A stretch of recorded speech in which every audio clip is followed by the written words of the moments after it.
And so I think, and we, of course, live in a time where Right. we're judged by what we do and what we drive, and that's fine. But I'm just saying, when it's not the source, it's not my source. Right. I'm glad. I know I need it to, like you said, keep the electricity on. But I also don't want to be so careless Right. with it. You know. You know, I got a friend that sells cars, and I was listening. He said, if you'll notice, a car salesman usually is driving a car he's got hundreds of thousands of miles on, because he knows what they're really worth in the end. Right. And I think a lot of times in life, if we can know what's really valuable, What's the and value? be careful with stuff, and be a steward over things. See, I think I've got friends that got money that don't know if they can have friends Right. because it's hard. They Okay. trust. Yeah. If you're looking at somebody, you're thinking, you know, I mean, if I think sometimes things get too big. You know, I think sometimes houses have got so big. Yeah. And I mean, man, when you've got 7.8 bathrooms and 13 bedrooms, I mean, you know, what are you going Right. to do with all that Right, mess? Okay. right. I mean, Yeah. if you're just doing it to sell it and you're living in it, I understand it. But I'm telling you, man, you know, you got so much to take care of, and it becomes looks like it would become a burden. Right.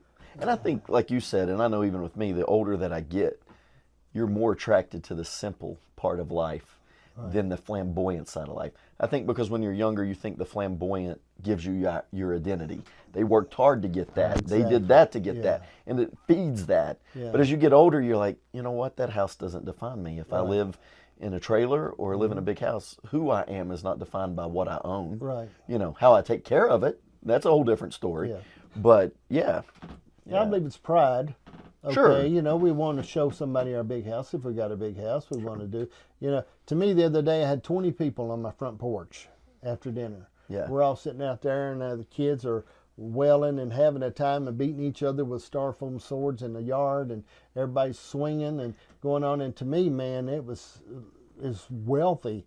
That to me, That was a mansion. But Yeah. I mean, what else could I want? You know, when I look at that and think about that, that to me is wealth. Yeah. And I look at the other stuff, it's just, you know, My grandma Hayes's in Dix Creek was not probably the prettiest house to look on. It was cluttered inside. She milked cows, Yeah. you know, and it wasn't, you know, what you would call neat and in order. I mean, it was not dirty, Right. but you know what I'm saying. Yeah. It was just stuff. right, They grew up in a time that you just didn't throw things away because Right. it didn't come that easy. right. But I'm going to tell you, a lot of times going over there felt like you were walking into heaven. There was such a peace. Yeah, There was such a no expectation, but just be family, yeah, you know? And I think that's what you should create. You know, Absolutely. if you create something, I hope they come to see me because I can give them this. But do you think You that know. can get to be I mean, that really can get to be, and I've got friends that I really like, that they just want to talk about how big their house is, Yeah. and there's just two of them, you know, and I think sometimes, and I understand, listen, man, I like land because I like to be able to do stuff on things that I can do whatever I want to do on.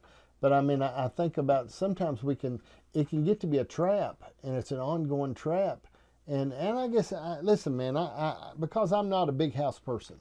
Yeah. And I'm all right if you just want it and like it, right? But I'm telling you, you need to figure up I figured up a while back, and I was talking to somebody about this. I said, at 65, if I make it to 80, I've probably done good. Okay? But I think about that, and it was like 5,745 days I've got left. Right. How do I want to spend them? Right. I'd rather spend it here sitting talking to you Right.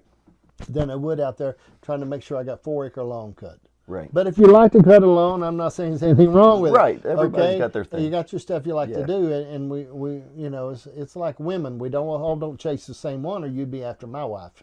So I mean, it's stuff that you like. Right. Okay. So when I look at that stuff and think about it, when we talk about money, if you can recognize things that you really need, Sure. instead of just trying to get everything that you just want, Right. you'll really find a lot of pressure off your life. Oh, absolutely. Absolutely. The stress that it can cause, because again, you change its position, it becomes the source. Right. And it can't be that. Just No. like the wild tiger can't be at the petting zoo. Right.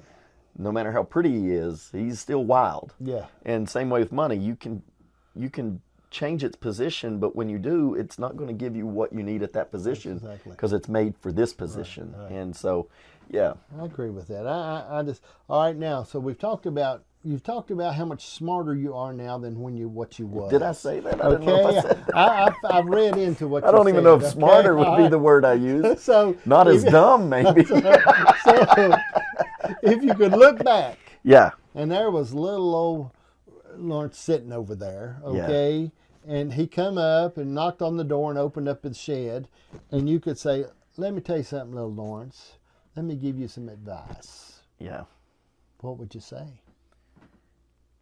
Always get back up. Mm-hmm.